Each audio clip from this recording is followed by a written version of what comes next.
Good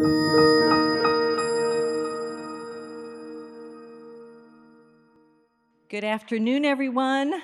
Welcome to the very last session of the 8th Annual Bay Area Book Festival, the first one since the pandemic began. So it's wonderful that you're here. I'm Sherilyn Parsons, the founder and director of the festival. And I'm Nora Peel. I'm the director of literary programs for the festival. Oh, do you want to do your... Sure. So I'd like to also say hello to our live stream audience. This is one of our live stream shows because it's a brave new world right now. And for those of you who are in the room, I'd like to remind you to keep your masks on throughout the session today and to make sure that your cell phones are off or silenced. Book sales right after this event will be taking place right out in the lobby. Both of our authors on stage will be signing after this event. Book sales are provided by Green Apple Books, and Green Apple fan in the house. And hopefully you are all fans of independent bookstores and want to support them and our authors by buying these authors' books and getting them signed. All right.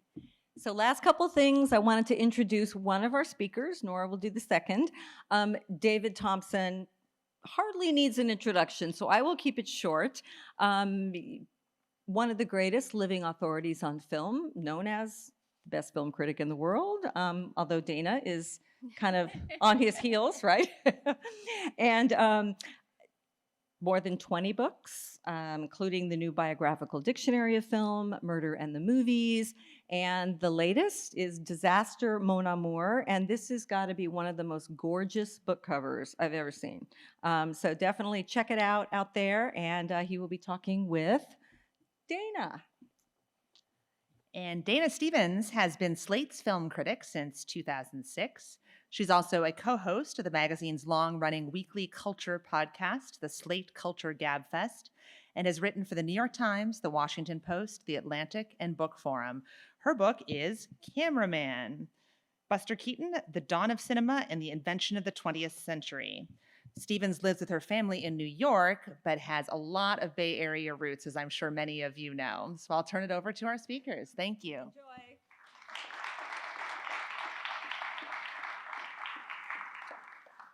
Dana, am I close enough to the mic?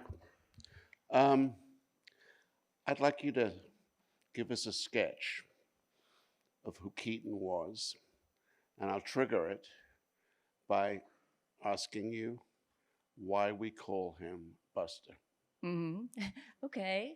All right. Well, I guess I'll start with the name then, maybe, because it brings in his childhood, among other things. Right. So the legend about Buster Keaton's name, he was born Joseph Frank Keaton in 1895 in Kansas. He's not really from Kansas because he only happened to be in Kansas because his parents, who were traveling vaudeville players, just happened to have a gig there that night. So he's sort of a person without a birthplace and without a real home place, which is comes into the book a lot, that he's somebody who spent his whole life in a way in search of a home and a permanent place in the world.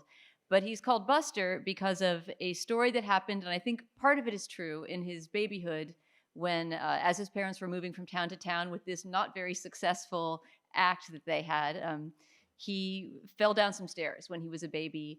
Another vaudevillian, later rumored to be Harry Houdini, but it probably wasn't Harry Houdini, although Houdini was a good friend of his parents and traveled with them for a time on the road. This friend picked him up and said, "Your baby's a real buster," because he had survived this fall without crying. And so that became his nickname throughout childhood. And it's what everyone called him the rest of his life, all of his wives, all of his friends. It's on his gravestone. So it truly was his name in that sense. Now, he was frequently a part of very physical comedy routines in which, is it fair to say, he was thrown around? Oh yeah, and kicked around and kicked around. Yeah, hurled into the There was theory. a story, I'm not sure whether you would vouch for it or not, but that on one occasion, his father kicked him and he was unconscious for 18 hours. Yeah, he told that story himself, so that was probably true, because he always protected his father and denied any sort of spin on his childhood that he had been an abused child. But he did admit that his father once missed a kick, kicked him in the head, and he was out for 18 hours. So how do you think the kid digested that experience? Did he feel he was suffering, or did he fall in love with the idea of jokes getting audience reaction? How do you think it worked in his head?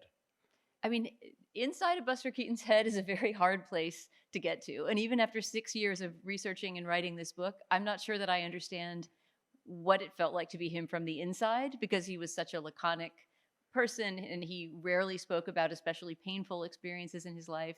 So I'm not sure how he felt about his childhood, but I know that throughout his childhood, there was constantly a question among audiences and certainly authorities, child care authorities, and child abuse law authorities as to whether he was an abused child or not. Because the act, the Three Keatons that he traveled in with his family, essentially consisted of him as a mischievous boy on stage taunting his father, and his father would then, this was part of the act, wheel around and pick up his son and hurl him through the scenery, hurl him into the orchestra pit, hurl him into the audience. It was an extremely violent act that was known as the roughest act in vaudeville. And so, as I say in the book, a huge part of the laughter that audiences got from this act came along with the gasps of horror of how could you do such a thing to a small child? Right. I don't know whether you can answer this, but as you describe it, it makes me wonder whether there was hostility towards him on the part of his father, and what Buster might have felt about that. I mean, do you think Buster felt he was a loved child in a happy family, or was it more complicated? It was certainly more complicated, but again, if you asked him that, as he was in interviews later in his life, he would certainly say, I'm the luckiest. I think he said things like, I was the luckiest child. I had the luckiest upbringing. No child could have had a better childhood than I. But I mean, if you look at the facts of it, by our modern standards of childhood, he was pretty much an abused and neglected child. He never went to school a single day in his life. He supported his whole family essentially from the time he was around 5, because his parents' failing vaudeville act, when he joined it, they suddenly discovered, wait, we have this slapstick prodigy in our family. He became the star. Very quickly became the star in Yeah. a way that's fascinating to track in the coverage of the family at the time, where you really see that, in 6 months after he entered the act, 6 months, he's about, maybe 6 years old, the newspaper descriptions of the act would say things like, the Keatons are here with their, starring prodigious child of 6, and it was clear that he was the one that people were coming into the audience to see, and they were the support. But as to whether he felt brutalized during that time, I don't think we have really a way into it from knowing about how he felt. Right. Now, we know him from later on as an extraordinary, brilliant deviser of gags, of comic routines.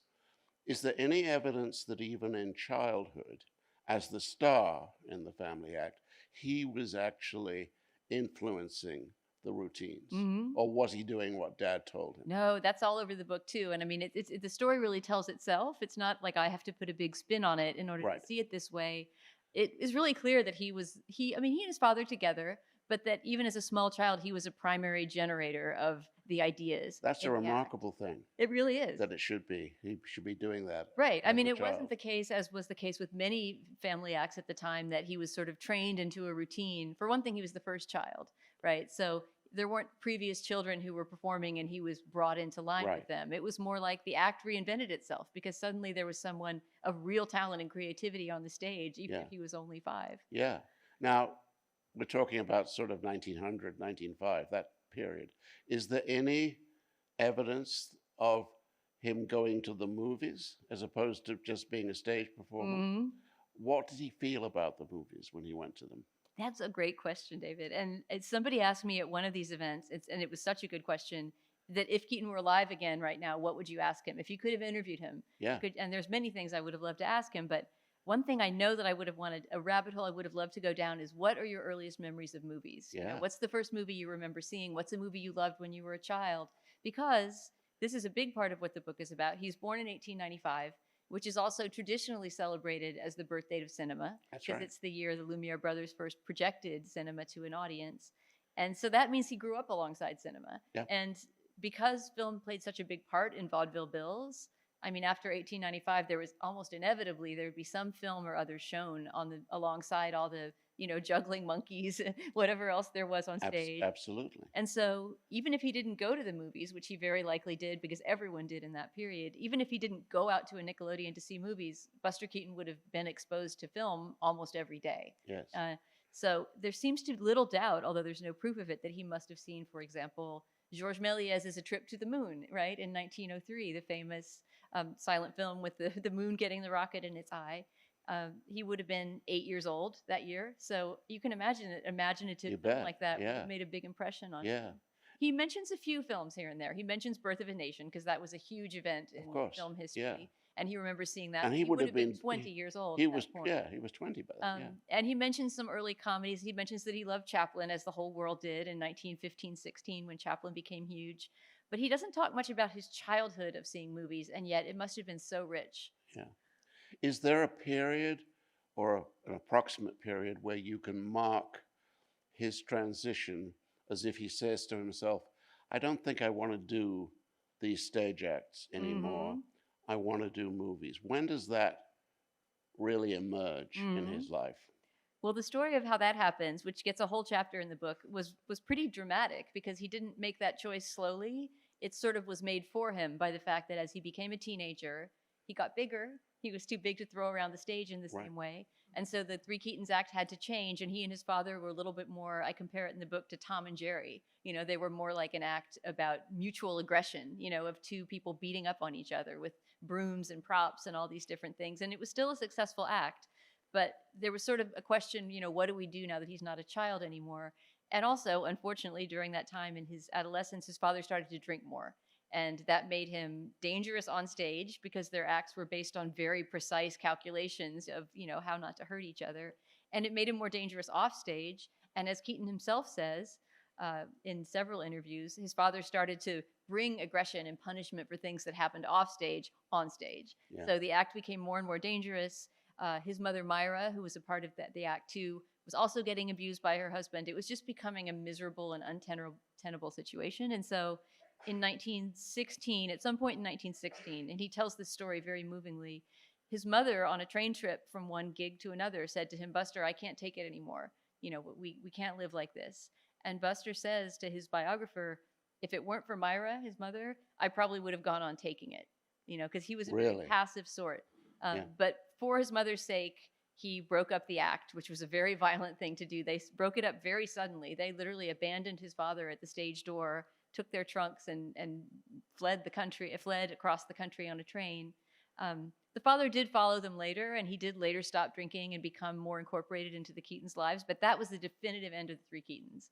And so then just imagine it. At that point, Keaton is 20 or 21 years old. He's been supporting his whole family, mother, father, brother, sister, his whole life, and he knows he needs to keep supporting them because he's the one who has the marketable talent.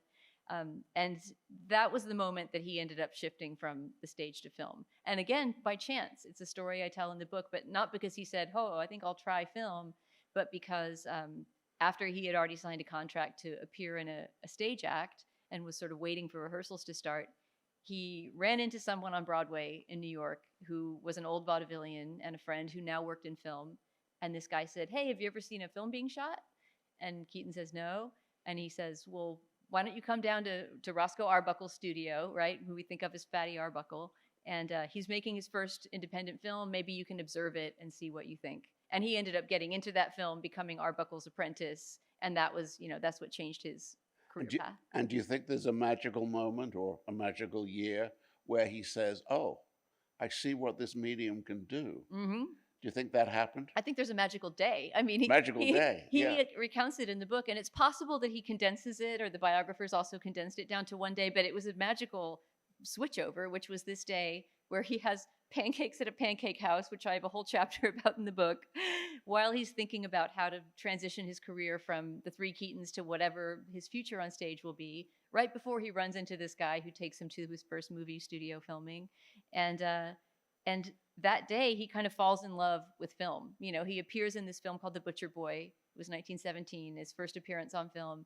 And the story goes that he loved the filming experience so much that he asked Arbuckle, can I take the camera back with me to the night for the theatrical boarding house that I'm staying at?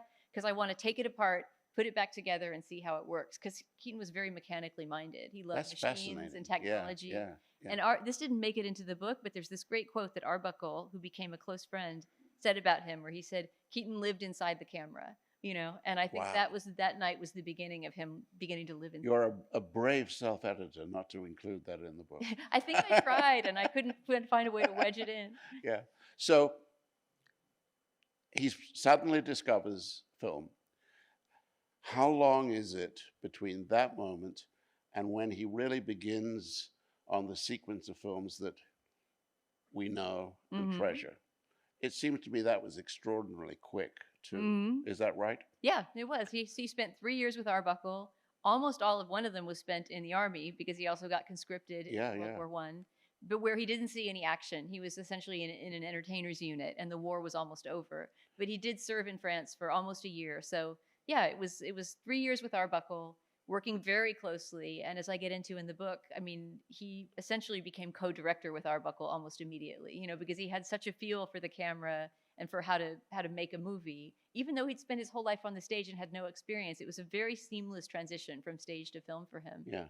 They spent 3 years working together really closely. And then Arbuckle, who was becoming a bigger and bigger star, got offered a feature film contract, feature length comedies being a rare thing at the time.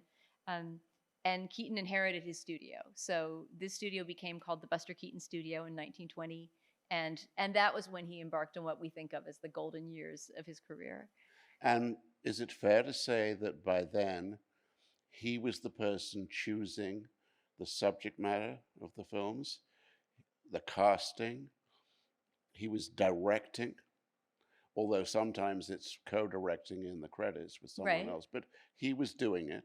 And he was effectively the producer, because I read an interview with him where he says, certain films, I was the producer. Mm-hmm. And it sounds as if everything in the film was what he wanted. Is that a fair description?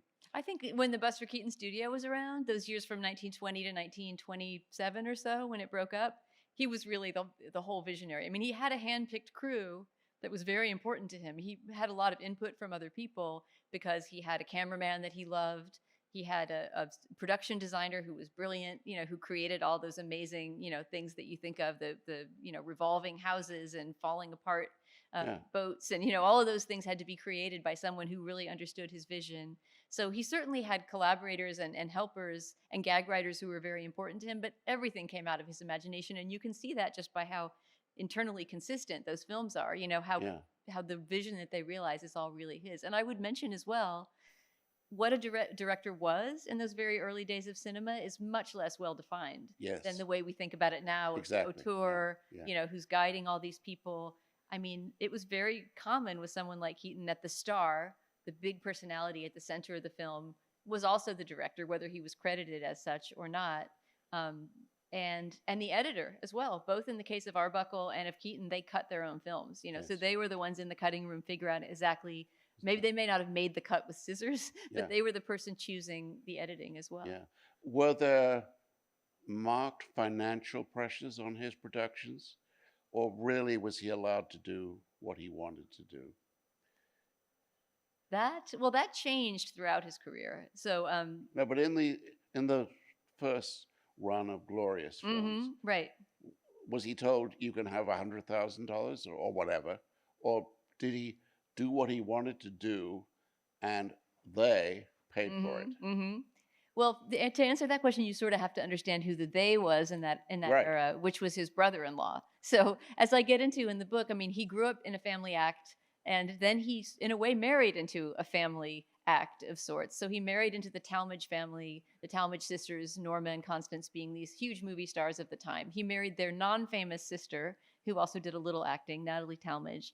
And in doing so, he was also marrying into the Schenck family. So Joseph Schenck, his brother-in-law, was also his producer. So he, was always in the early part of his life moving between one kind of family-led business and another.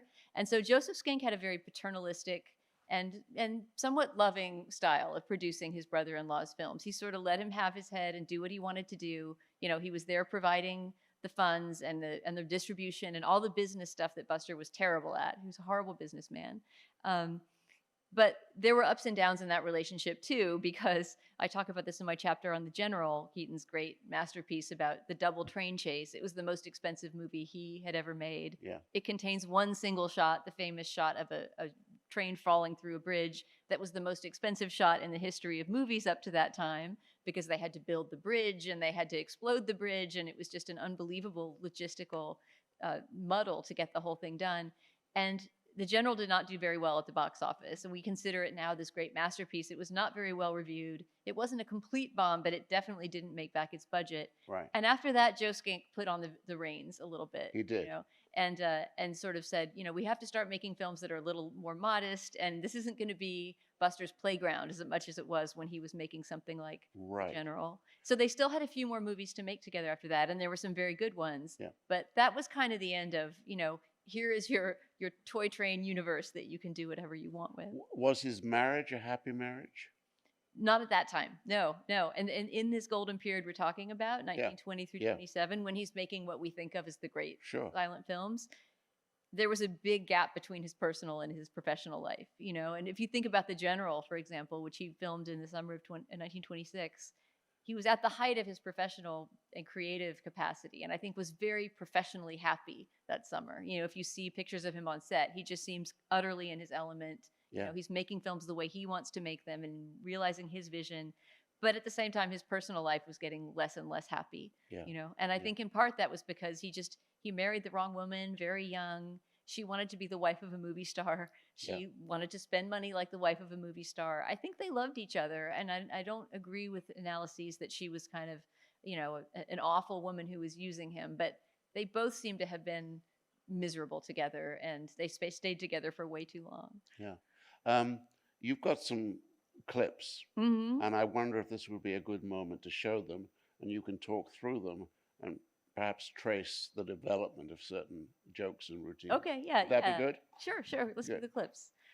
So yeah, I chose these clips just to have something fun to show, so you can see a little Keaton in action, and also to show something that he did a lot, which is to develop an idea throughout a long period of time. Because he was somebody who was what he called his writing to his family. When he would say, "I'm doing my writing," he didn't actually write anything down. He was just going over in his mind, these different physical gags he could do and developing them over time. So in these three clips that I want to show from three different movies he made, one in 1919, one in 1920, and one in 1927, you can see one particular idea develop into its fullest form. And what it turns into is probably the most famous Keaton gag. If there's even one stunt that even if you've never seen a Keaton movie, you may have seen the gif of it online or something. It's when the house front falls over him in Steamboat Bill Jr., and he's framed perfectly in the window, and we'll see that at the end.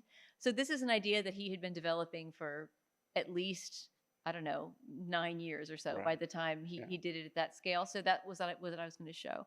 Unfortunately, these clips don't have sound, so they're truly silent. They don't even have music to go along with them, which is not how you'd be watching them in the 20s. But at least that opens it up for us to talk You about can them talk while through they're them. running. Yeah. So the first one we'll see, and we'll cue it in just a second, is from 1919, back when he's still working with Roscoe Arbuckle as a kind of an apprentice filmmaker. And it's from the very first movie he made on coming back from the war, called Backstage. And it's just a comedy about, different shenanigans happening backstage at a small theater. And as you'll see, this idea of a prop falling on somebody, you see in its earliest form. So we can run the first clip, whoever's running them. So there's Roscoe doing his thing, serenading a lady with a ukulele.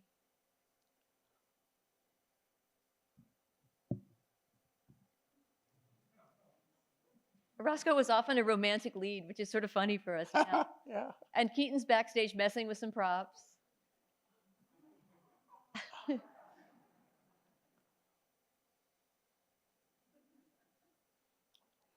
He doesn't know yet.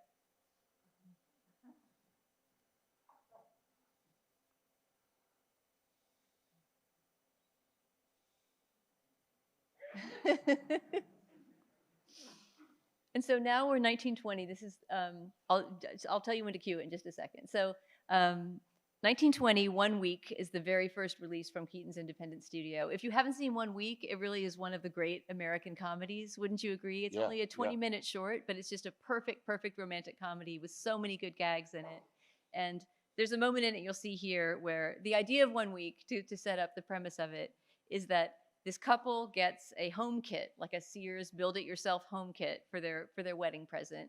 And the bad guy, the guy who wanted to marry the bride instead of Buster, screws things up for them by painting the wrong numbers on the boxes of lumber. So they put the house together and it looks all crazy.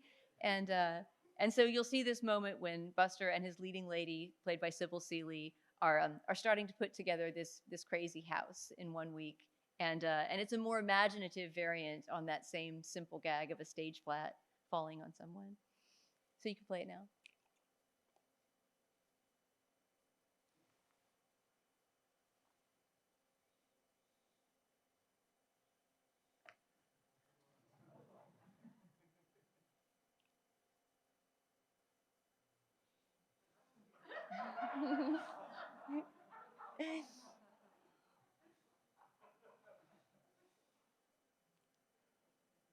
And he calls for her, Sybil.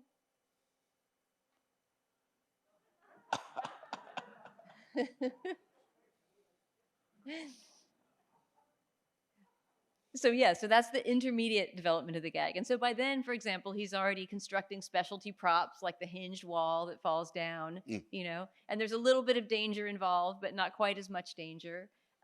So that's maybe the kind of intermediate level of the development of the gag.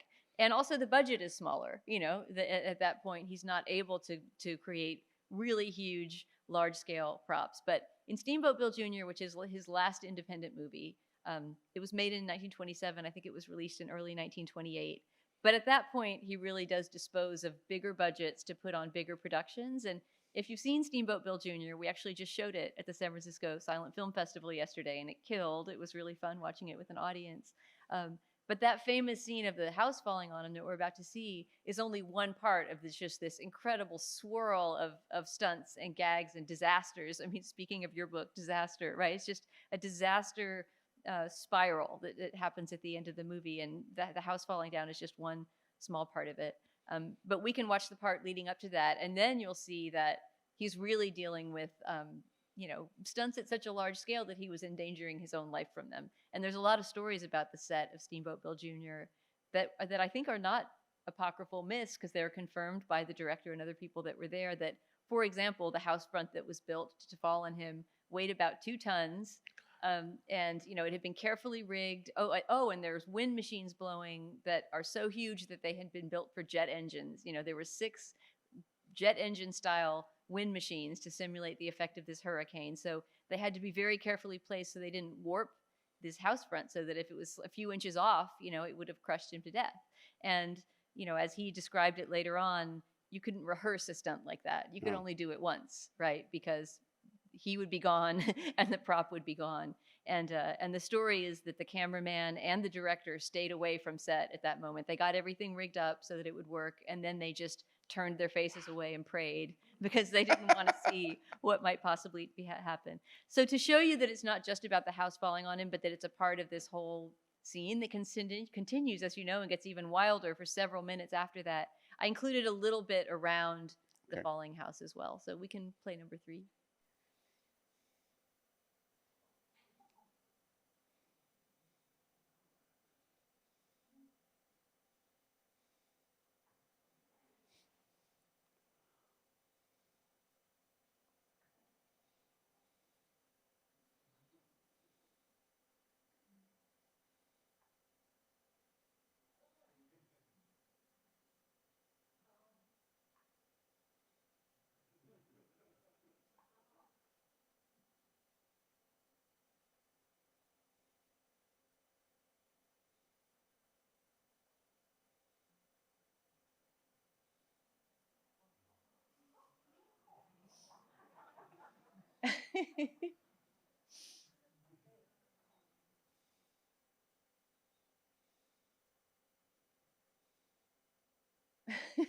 I wanted to leave a little bit after because one of my favorite parts of that gag is how he keeps on looking back distrustfully at the house that's just fallen. Yeah, yeah. You know, it's Yeah. like it's the slow burn where it takes him a little while to take it all in. So the house falls in Mm-hmm. on him Mm-hmm. pretty suddenly. Why? What happens? How does this perfect setup that he has, producing great work, what brings it to an end? Is it just the coming of sound, or is it more complicated? Hmm.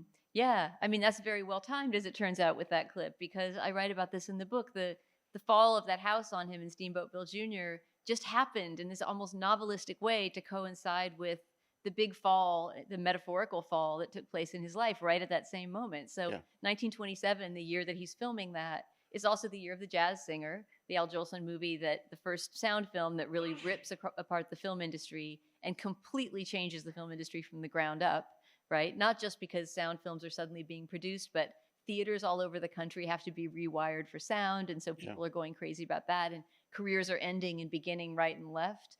Not necessarily always because people's voices weren't good, which is always the story that's told, like Singing in the Rain, right? The character who can't speak, and so her Right. career ends. But the reasons that careers ended, or like Keaton's didn't necessarily end, but changed for the worse, had less to do with, I think, that they weren't suited for the new era exactly, but that the economics of filmmaking were changing so rapidly, you know? So the day before that scene was shot, which had been obviously planned for months because the set had to be built, et cetera, Keaton was taken aside by his producer and his brother-in-law, Joe Skank, who had been funding his movies all those years, and told that his studio was being closed down. So, you know, the day that that's being filmed, he is experiencing a great Amazing. moment of personal loss and realizing, wow, this, you know, this run that I've had of really being able to realize my own visions on film for the past almost 10 years is coming to an end now. And I have to, what ended up happening was that he signed a contract with MGM, became a contract star who had no creative control over his films, was not the director or the editor, was not choosing his own crew, you know, was just somebody who was plugged into whatever movie the big corporate studio system found fit to put him in. And as you can imagine, for someone who'd been brought up being utterly independent and creative in that way, he was miserable. He was like an animal in a cage, you know, and he did not last long there. He started to drink too much. His marriage fell apart. The worst few years of his life began really almost immediately after that movie came out. So so that film is poignant to watch now. It's my favorite Keaton feature, I think, and part of why is because what it represents at that moment in his life. You know, that last moment that he was going to feel that creative control. And the man who was a superb sort of engineer designer of movie routines, putting houses together to bring them down, so on. He was a terrible businessman, and not the only great Hollywood figure who was a terrible businessman. But was there ever any prospect of his great silent career being revived, or does he really pass into that twilight of being someone who once was great but is now ordinary? Mm-hmm. How does he handle that personally? I mean, part of what my book is about is to some degree trying to complicate that myth. You know, that he just experienced this pure descent and that the rest of his life was just kind of, he was a washed up, miserable person. He spent a few years as a washed up, miserable person, absolutely. But it's more complicated than that. For one thing, the movies that he made at MGM in the early 30s, his early talkies, which now, for me at least, and I think for most people who love Keaton, are painful to watch. They're painfully bad. They utterly misunderstand his character and the kind of nobility of the character that he played in the 20s and turn him into a buffoon. They're awful to watch. But the really, in a way, even more painful part is they were successful movies. You know, they were very financially successful, in part because MGM had a very strong marketing arm and, you know, could really get them out there. But people also just loved Keaton. So they saw his name on a marquee and they wanted to see the movie. So no matter how bad those movies got, they continued to do well. In many cases, much better than his silent films had done at the box office. It's amazing, yeah. So you can imagine the pain that would have caused him too. You bet. It's sort of like, why did I bother making the good movies when these are doing so well? You know. Yeah. So that was a brutal period for him. But it's not quite fair to characterize it as the washed up guy making terrible movies. It was the washed up guy making terrible, successful movies, Right. you know. Then that period ends because he gets fired from MGM for drinking and delinquency, basically, in 1933. Then he has a few, and this was the hardest chapter to research, a few really dark years, you know, where he's just working on the fringes of show business, hardly managing to get work. He's divorced, his second marriage is awful, and he's just down and out. But in order to keep this from becoming a book, which I think falsely would, you know, just be all about the man on the skids, I really try to focus quite a bit of energy on the second half of his life after 1935. Because in 1935, he stops drinking for the most part, for what that meant in 1935. You know, Right. he wasn't a 12-stepper. Yeah. And I write a bit about Alcoholics Anonymous and its beginnings in the 30s. But he kind of white-knuckled it through and managed to get it together enough that he went back to MGM as a gag writer this time, you know, something that a prouder person might have thought was an embarrassing come down. You know, now here I am behind the scenes, uncredited, writing jokes for the Marx Brothers and jokes for Red Skelton and other comedians at MGM. But Keaton didn't really see it that way, I don't think. He didn't have a big ego. He had a very strong work ethic. He liked to work. He liked to make people laugh. He didn't really care about the behind the scenes thing as much.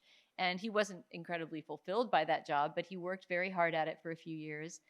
And then he really lucked out, because what happened to him with the coming of television in the late 40s and early 50s is that suddenly he was in demand again, you know.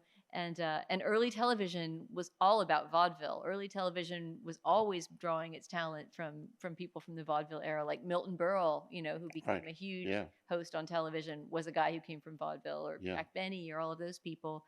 So suddenly, although he never had a big TV show of his own, Keaton was always on TV doing guest spots on Ed Sullivan and this and that, the Donna Reed show. You know, he would pretty much take any role on television, and really enjoyed it, in fact, and started to find all kind of works of other kinds. I mean, summer stock and working in the circus in Europe. And so I think that he found some creative fulfillment at I won't even call it the end, the second half Right. of his life. You don't think that he was frustrated and that he would have ideas for big comic films that he just couldn't put them together because of the system? I mean, I'm sure that he must have felt, he didn't express it in interviews, but I'm sure he must have felt some professional frustration for a person who'd had the creativity that he had and the power in the industry that he had. But I think he also knew that in the studio system that had really been locked in by then, you know, right? By the 40s and 50s, you're really in the high era of the studio system. Yeah. I think he sort of sensed that there wasn't any place for him, and he didn't want to have that experience that he'd had at MGM Yeah. of being a heavily produced and heavily guarded Yeah. figure who was making films on other people's budgets. He sort of knew that he didn't belong in that situation. Okay. I want to raise an issue that is there in the subtitle of your book, because this is a book that starts as a biography, but it's going to become the dawn of cinema and the invention of the 20th century. Mhm. Those are pretty big things.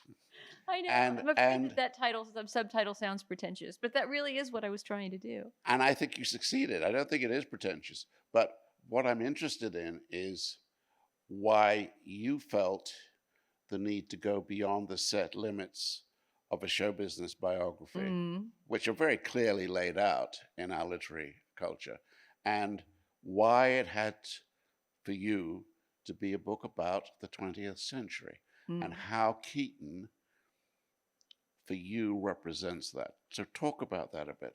Okay, I'm glad you asked that, because I mean, if anybody here hasn't read the book and doesn't know if they want to read it, I just want to warn you, caveat emptor, that you're not buying a soup to nuts biography of Buster Keaton. No. You know, there is such a book. There's a brand new book by James Curtis that really is, you know, a doorstop tome, you know, a very well researched book where you will learn everything that could possibly be known about what happened in the life of Buster Keaton. But it is narrowly focused on just that. And I never wanted to write that. And I don't think I would be capable of writing that kind of book.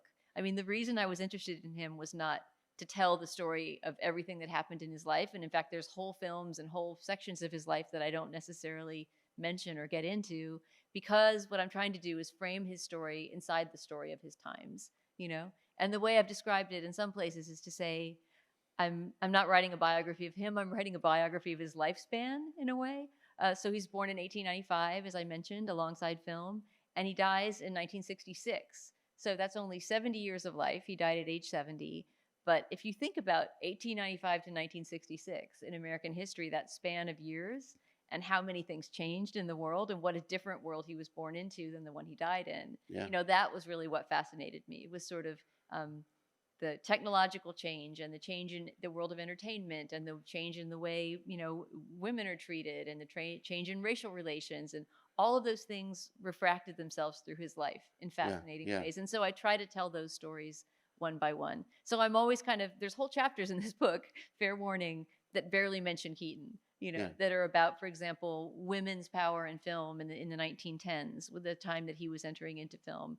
Those stories don't directly overlap with him, but I tell them because I feel like they're the missing piece of that story that has never been told. Right.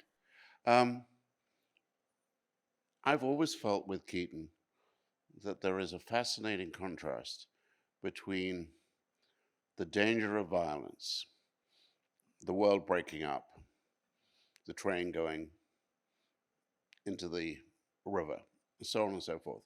And what Keaton's character presents is an astonishing serenity that survives these things. And I think as time passes, that is an amazing image of the 20th century. All the disaster going on, and this saintly, Pierrot-like figure just walks through it almost without noticing.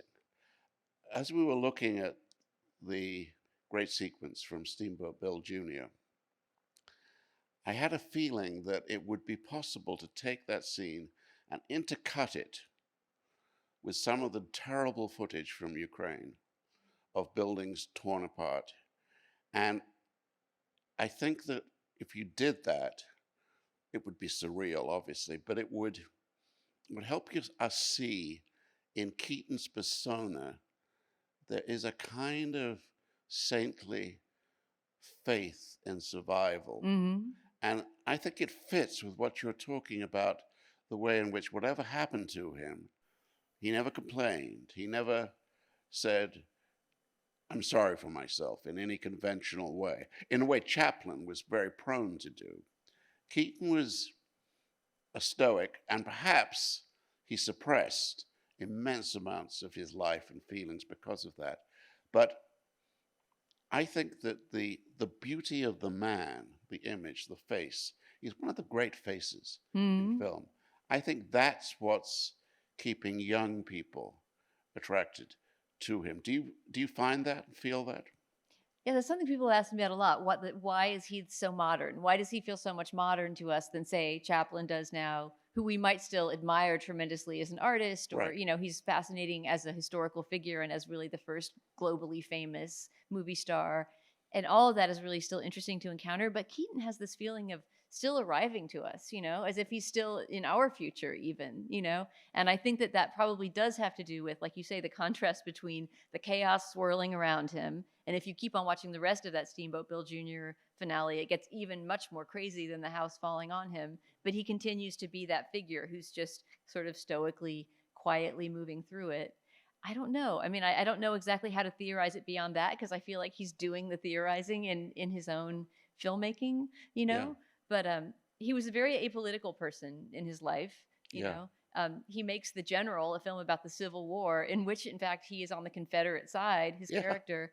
But the movie is in no way, as it has falsely been thought of in some places, sort of a lost cause narrative that's, you know, on the side of the South or anything like that. It's utterly apolitical, maybe to a fault, you know? And I think of that scene always in The General. There's a big climactic scene where his train, you know, his precious runaway train, or I guess it's the train he's chasing his kidnapped train on, is going through this battlefield where a Civil War battle is happening in the background. So you see the soldiers in gray riding this way on horseback and the soldiers in blue riding that way, and some sort of great war action is happening. And he is completely unaware of it, on top of his train, completely That's focused right. on stoking his engine by throwing this wood into the and I feel like that is very much Keaton It's in him. his life Yeah. as well. Yeah. I think we could throw it open for questions. There's a microphone down here. And if you have a question, you should present yourself at the microphone so we can all hear the question.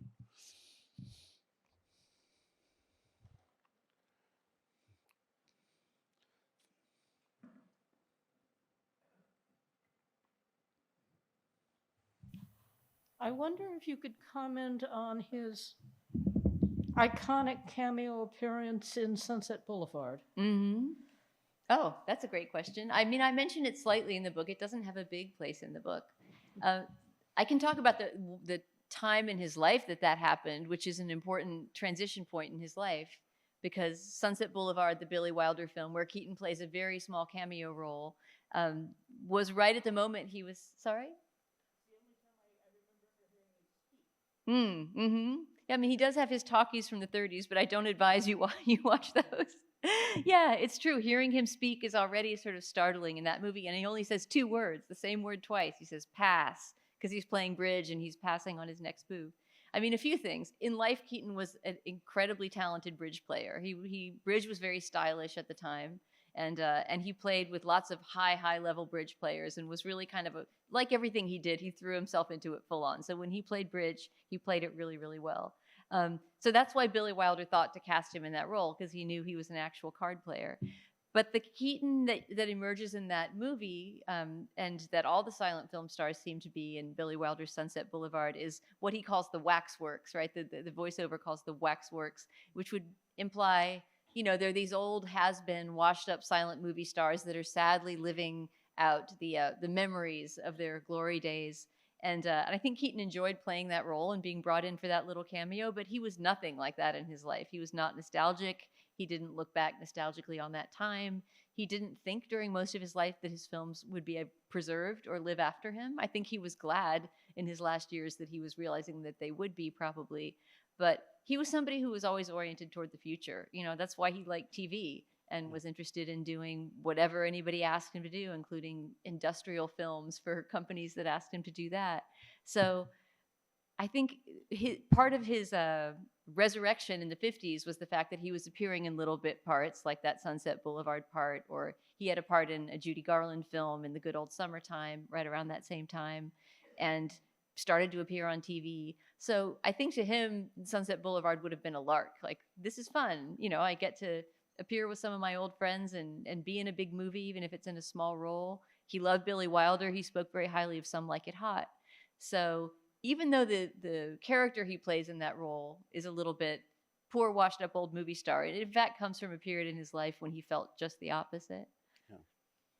I remember, as someone in film school, around 1960-ish, there was a huge rediscovery of Keaton. Mm-hmm. And it had a lot to do with the way, I think, a man named Raymond Rohauer, Mm-hmm. who was an entrepreneur of old films, re-released a lot of the pictures.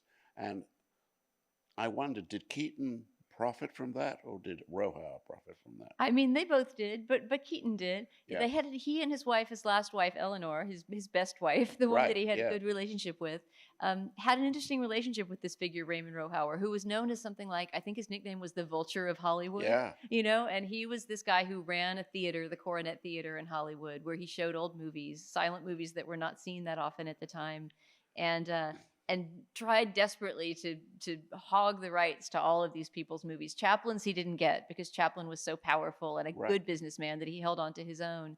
But Keaton's movies had just been scattered far and wide. Nobody knew where they were. They were Yeah, moldering yeah. away in vaults.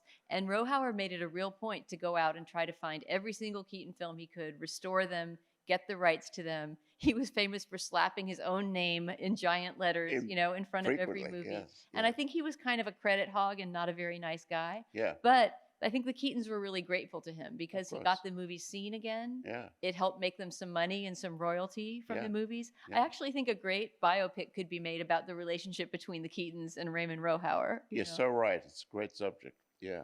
I interrupted the questions. Are there other questions to come? I have so many questions for you. I'm a huge Buster Keaton fan, but I'm narrowing them down in my mind. I'm curious about your sense of the experience of his female co-stars, and were they in a kind of collaborative role with him? They always strike me as having such nuanced and interesting roles. So anything that you can talk about what it was like to be one of the Keaton leading ladies. That's a great question. Yeah, I have a whole chapter about women in silent film, but it's not specifically about his leading ladies. It's more about Mabel Normand and Mary Pickford and women who were creating, and producing films of their own in that time. I mean, Sybil Steely, who you got a little glimpse of in that clip from 1 week when the hinged house flips around, she's the one on top. I think she was my favorite of his leading ladies, and she's a very popular one. And that is in part, I think, because he tended to cast her as somewhat of an equal. And 1 week, that movie I was mentioning that is just, I think, is really basic Keaton viewing, is one of the movies where the leading lady and him have a pretty equal relationship. They're both trying to solve the problem of how to build this crazy kit home together. There's a lot of other movies where the leading lady has a more Victorian, a recessive relationship to him, where essentially there's a woman who shows up at the beginning whose heart he wants to win, and she says, well, you have to do this or that first, accomplish this or that great feat, or become, get in uniform, she says in The General, and when you're fighting in the war, then I'll love you and marry you. So that's a more Victorian kind of idea. But as the 20s go on, and I don't think this is because Keaton became a big feminist, I think it's just because women's roles were changing in society in general, the women become more equals and people who have jobs, and if you get to Spite Marriage, which is his last silent film, not one of his greatest films, but the relationship is very interesting there because the heroine who he's in love with is kind of a tramp by the standards of a Keaton movie. She's someone who has other boyfriends that she flirts with, and she kind of uses him, and she gets drunk on their wedding night, and she's just a little bit more of a flapper type, than you would usually see him with in his films. So I don't know. I mean, there's not really any stretch by which you could say Keaton was a feminist or was trying to advance causes of feminist rights in his movies.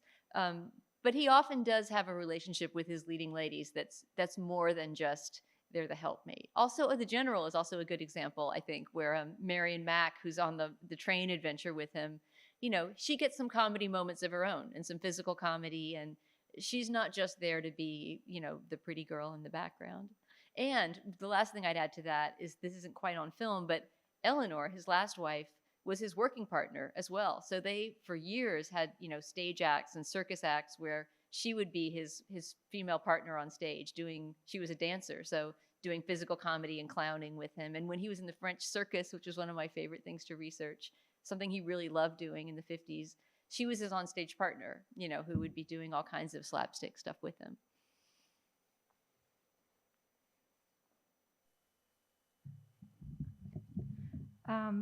When you talk about his childhood and how his father was violent to him, as they were doing the jokes, and it seems like he kind of redid those moments himself, actually, like creating like these props that were dangerous, that something could happen to him. And I wonder if maybe making those films, maybe just kind of processing some childhood traumas, and if it has ever been looked at that way, and if so, how was he able to resolve that through his creative process? Yeah.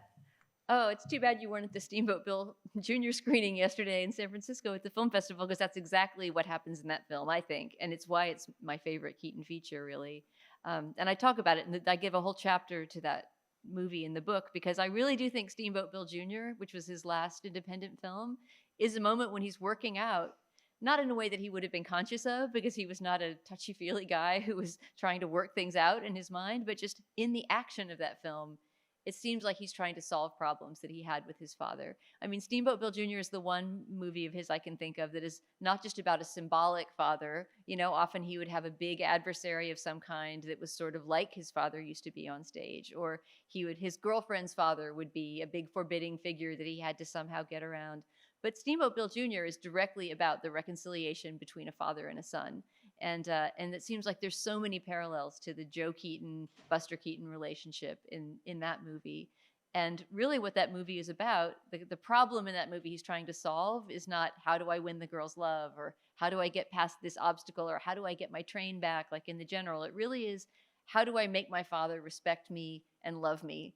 How do I make my father understand that I'm someone worthy of love? Yeah. And it's a really, at the same time that it's a very funny movie, and it's a kind of triumph of logistical design like you see in The Falling House, it's a really moving drama between father and son. And I feel like if he could have kept making independent movies after that, he might have moved beyond that subject matter, that he might have in a way resolved that father-son dynamic that was always obsessing him, and started to make movies about something else.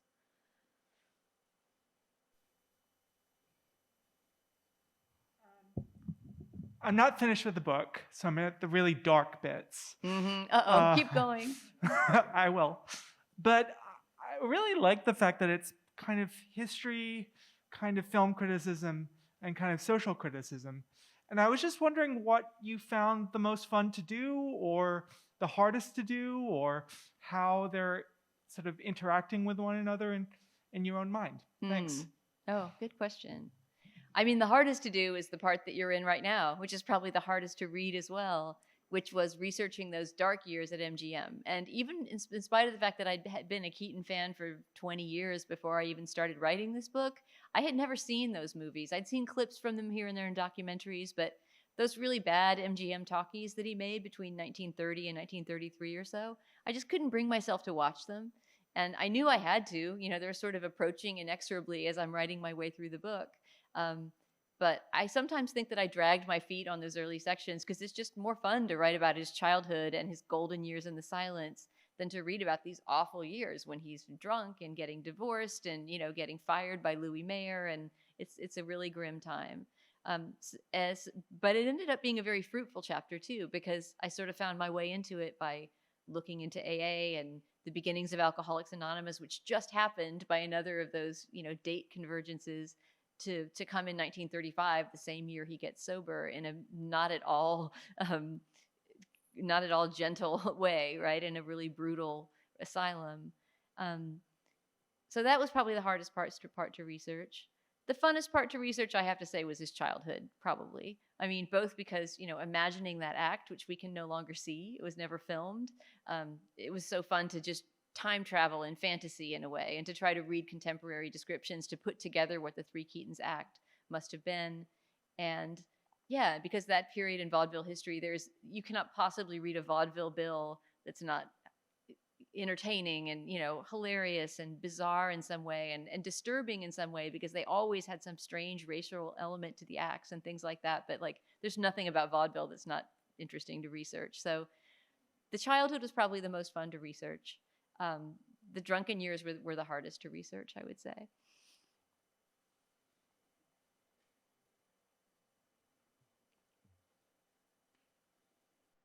All done? Okay.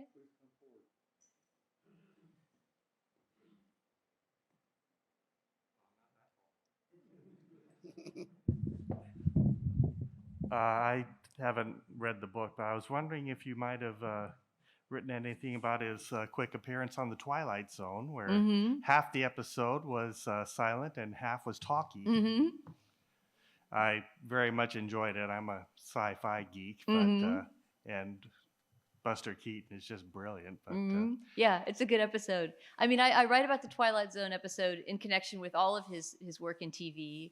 And I think that a connection I draw between the Twilight Zone and this movie called The Silent Partner, that was a made-for-TV movie he made in the early 50s sometime, is that both of them had in common the idea of time travel. The premise of his Twilight Zone episode is that he is a janitor, right, in the 1890s, who gets a hold of this crazy time travel helmet, this kind of comical-looking thing, and he travels ahead into the future, into whatever year the show was made, 1964 or something like that.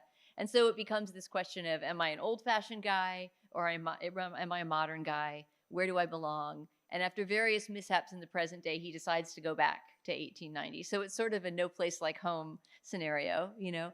And The Silent Partner, somewhat similarly, it has him as a washed-up silent star who is sitting in a bar watching somebody who he once worked with win an award on TV. And so it's this question of, you know, is he nostalgic about his silent days? And it sort of becomes about that character's rediscovery. And so both of those things had in common that they're positing that Keaton is a time traveler, you know, that he's this man who can't figure out whether he belongs in the past or the future. And the way I wanted to write about those two things together is to say that in a way, his real life relationship to the future and to the 60s that he was living in at that point is the opposite of that time travel janitor. You know, he's somebody who arrived from 1895 and didn't want to go back, and there was a big nostalgia wave in the 60s. Everybody was obsessed with vaudeville. There were so many movies at the time that looked back on the glory days of the 1890s, and he was really not interested in that stuff. He really was a time traveler who was interested in moving on. Absolutely. Yeah. Yeah. And I really get that impression, by the way, having shown a lot of his movies over the last few months and had the opportunity to show them to big rooms of people with live music the way they were meant to be shown, is that his movies are not nostalgia trips. They 100% play as funny, lively stories in the present day that people still laugh at. Yeah. I think we might draw to a close, just to say that Dana will be in the lobby signing books. And Dana, it's been a treat. It was a pleasure. Thank you Thank so you much. so much.